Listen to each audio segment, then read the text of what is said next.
It competes. You're just jealous because they laugh at his jokes. A lot of competition. All right, guys. I could have worn a funny outfit. You know. Where's the chicken?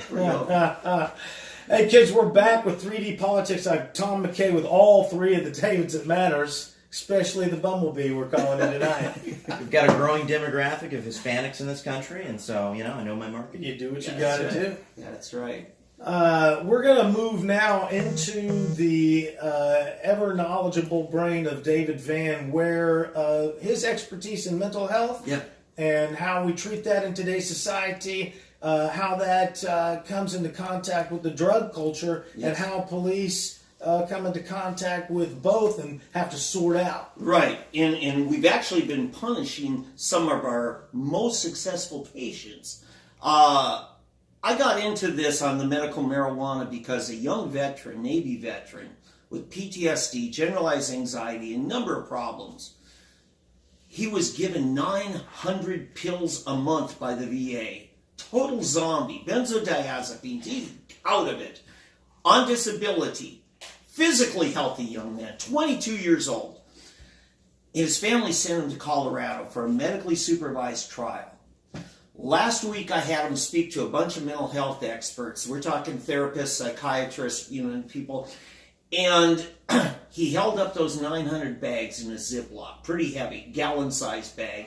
And then he held up a 1 gram vial that he uses in his vaporizer kit.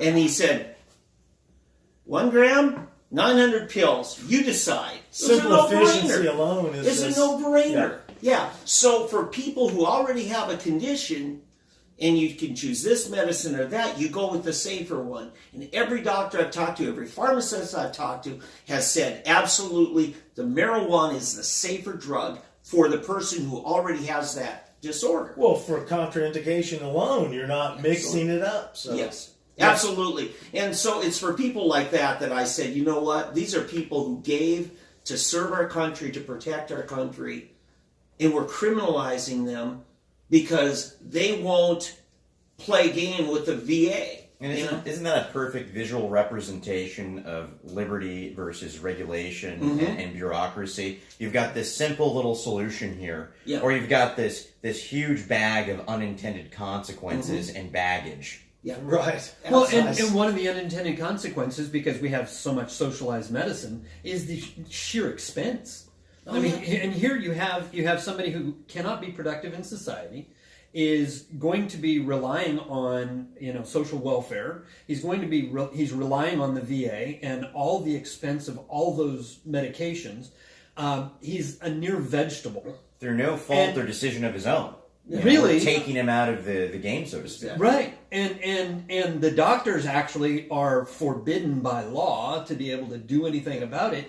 And so we have a complete mix of utter foolishness, rather than looking at the situation from just a sheer point of fact that there's a better way, and except for the law, we would be doing it. Or even just who gets to decide whether it's better or worse is a whole nother discussion. But who gets to decide how they're going to treat their illness or problem or situation? Absolutely.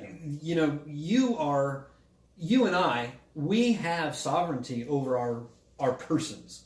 And the thing is that's been under attack for well over 100 years, saying that we do not have that sovereignty. Hey, they can outlaw, if they can outlaw marijuana, and they can tell you can't use this, you must use that, you must seek permission before you can do this or that.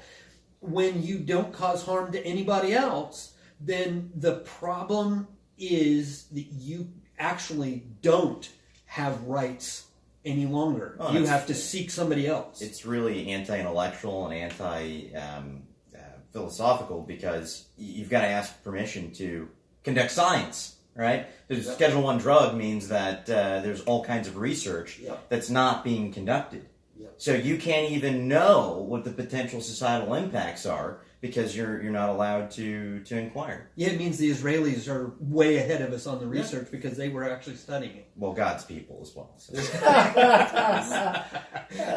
so it's not science that figured out that cancer. It's a lot of stuff. Well, I heard of someone overdosing on 900 placebos one time. But Hey, we're going It's to a take lot a of break. I think it is a lot of Hey, sugar. M&M's can really do Diabetes. damage. We're going to take a break, come back with all three Davids.